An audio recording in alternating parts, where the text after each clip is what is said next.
Natuurlijk is de waarheid iets heel belangrijks, maar de waarheid moet ook worden gerelativeerd af en toe, want er zijn soms meer waarheden. Een bekend adagium is liever 10 mensen ten onrechte vrijgesproken dan 1 onterecht veroordeeld. Dat is natuurlijk nog wat gechargeerd gezegd, want onterecht vrijgesproken heeft ook een immense impact.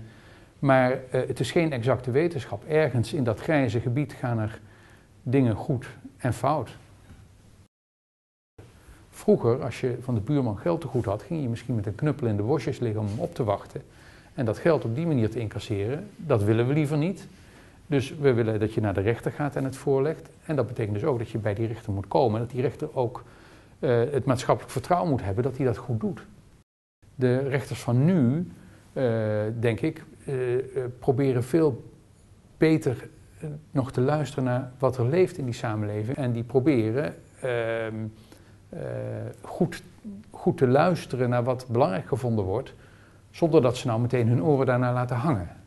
Ik weet nog heel goed dat in het begin van mijn opleiding zaten we met 20 mensen in een zaaltje en we zagen een film van een overval.